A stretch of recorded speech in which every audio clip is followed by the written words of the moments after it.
or whether they have due process.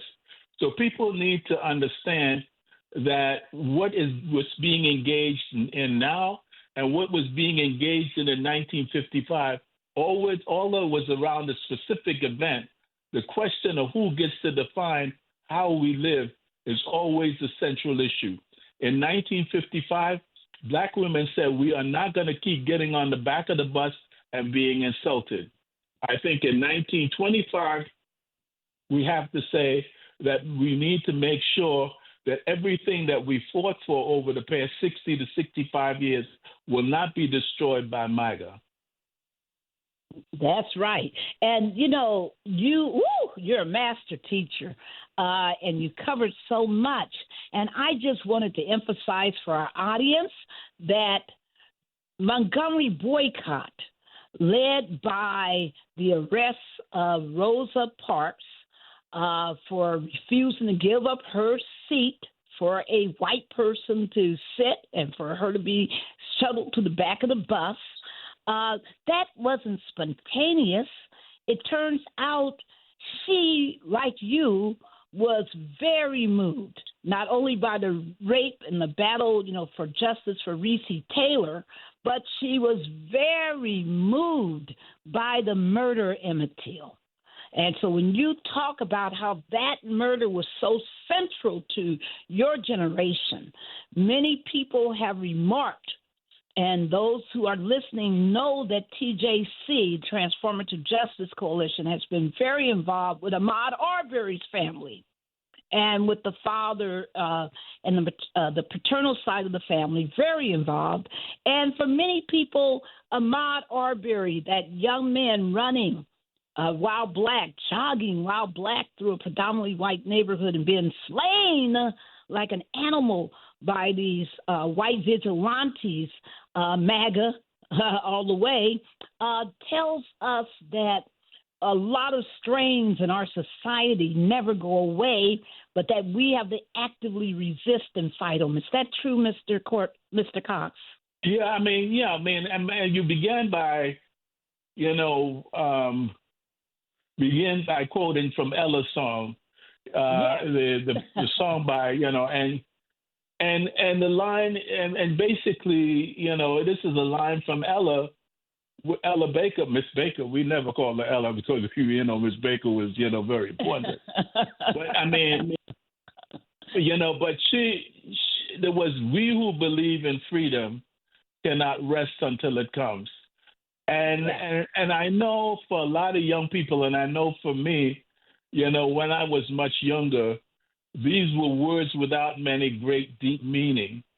But really, as you begin to understand, as we begin to understand what it takes, the kind of time and energy it's going to take for us to have, no more Arbery, no more, George Floyd, no more Trayvon Martin, no more all of these people. We have to, because at this point, you have to remember, let's go back to Emmett Till.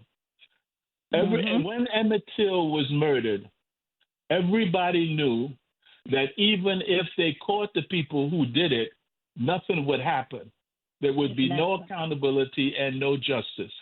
And we know at that point that, that happened not only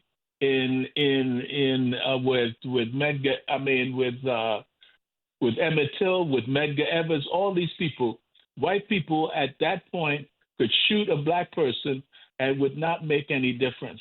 What has happened, and the big difference between then and now is that because we created a different situation, because we created a sense that we are going to demand accountability, that we believe in freedom, everybody needed to be treated the same. Now we know that at least there's a possibility of accountability for the murder of George Floyd. We know there's a possibility of accountability when, like in 1954, 1955, 1956, all that time, we knew there would be no accountability. My Lord. And Daryl, just think about that, how we felt when we sat in that courtroom And the jury, after all we went through, all the attempts to expel us from the courtroom because we were organizing that community in Brunswick where Ahmaud was shot, how we felt. And remember, Daryl, that you actually had to carry one of the family members into the courtroom in your arms because she was afraid. She was afraid that it was going to be no justice. And you just remember that moment when everybody exhaled at once when we heard murder, guilty. Oh, my goodness. You're absolutely right, Barbara. Yeah, you're absolutely right. That was quite a moment when we I had to walk the matriarch of the Arbery family into the courtroom for the jury's verdict. But one of the things that came through, Mr. Cox, and I wanted to ask you about this, but one of the things that seems to be what Barbara has taught me to call the through line through this all seems to be faith. And one of the books that I'm reading now on John Lewis, it put an interesting spin on it. And I want to ask you this question because, when a lot of times when people think about faith, they just think about their strength and their faith in God. But what John Lewis seemed to say in his book Across That Bridge was that it wasn't just a faith in God, that it was a faith in what you were doing was the right thing, and that because of what you were doing being the right thing, that your faith was that society was going to change. It wasn't just a faith in God. It was a faith that God would change the minds and the hearts of the issues of the people that you're addressing and that you're dealing with at that point in time. And it plays through to today, where people are having their faith questioned with regards to democracy. So I wanted to ask you, could you talk about the role of faith and what you were doing during the 65 and all the way through to today? Yeah, let me talk about John for a minute, because I think when it comes, as you just said, it was the faith, the question of what is right and what is wrong. John Lewis, and I guess we all have to, in order to sustain, have a strong belief in what is right and what is wrong. And that, the big difference, I think, with John Lewis, and most people remember the Edmund Pettus Bridge, and they celebrate that. But people have to go back 5 years to when John Lewis was involved in the Freedom Rides going south. John was, just so you saw at Edmund Pettus Bridge, that wasn't the first time that John was beat up like that. He was beat up in Anniston, Alabama, on the Freedom Rides. And in a sense of, John's faith had a deep faith that there was such a kind of thing as redemptive suffering, that there was a humanity in everybody.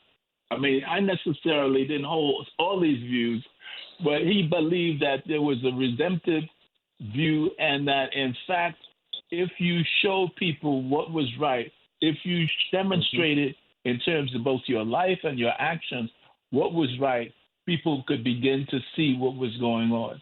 And it took him, he was able to do things that I would say really were different and outstanding. And I'll give you one example. So they had the United States government, the U.S. Department of Justice, they had, basically the Klan and the whites in the South had decided that the way to stop the progress of the movement was to engage in massive violence and massive resistance, and that they were going to, the point that they were going to demonstrate that massive resistance was during the Freedom Rides.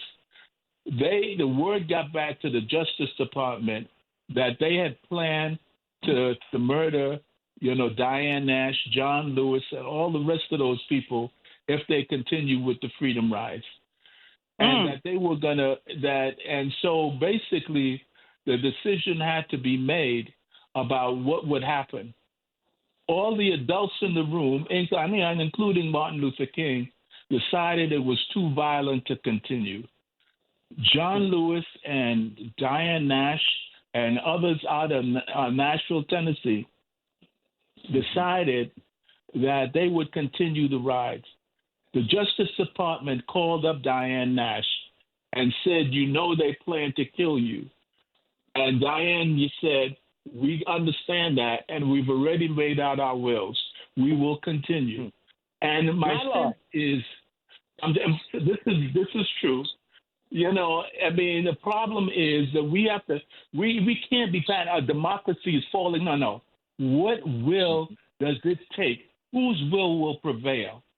Who will make the decision to keep going? You know, as somebody would say, run through hell with gasoline drawers. We will. I mean, because, you know, if you allow people to intimidate you in terms of violence, if you lack to them in terms of engagement, no matter what it is, in fact, you know, they will win because you will be intimidated. You can't. You got these. And one of the things I tell people, and I believe in myself, the most important thing, I don't want to spend my time reacting to what they're doing. I want to spend my time planning about what I'm going to do and let them react to me. Because if you are reacting to them and always reacting to what they're doing, you're going to lose. If they're reacting to you, you will win. You have to see yourself as an actor.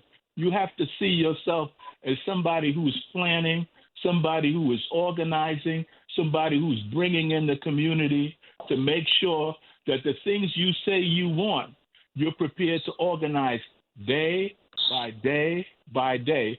And if it takes, you know, the kind of determination that John Lewis and Diane Nash and Bevel and the rest of all these people had, and during that time, you are going to need to do that. You need to be an actor. Don't be a reactor.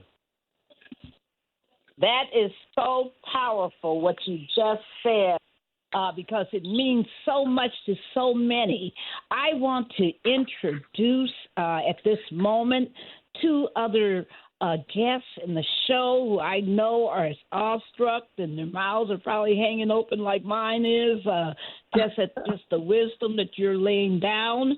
Let me show somebody who is no stranger to the show. He's been on before, and he has just amazed us with his amazing work. He is Snick. He is Courtland Cox. He is John Lewis. He is all of that spirit. I'm talking about Eldric Coleman, who is a Transformative Justice Coalition voting rights alumni. We hold Mr. Cox. We have trained over 600 plus young people to be leaders in voting rights around the country. And he's part of that alumni.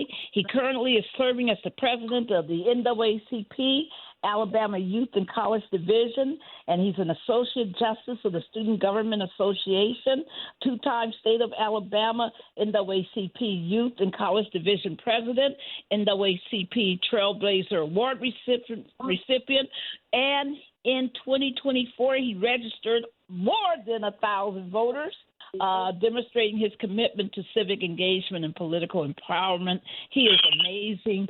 We are so glad that he is here. Hi, Eldric. Welcome to Igniting Change.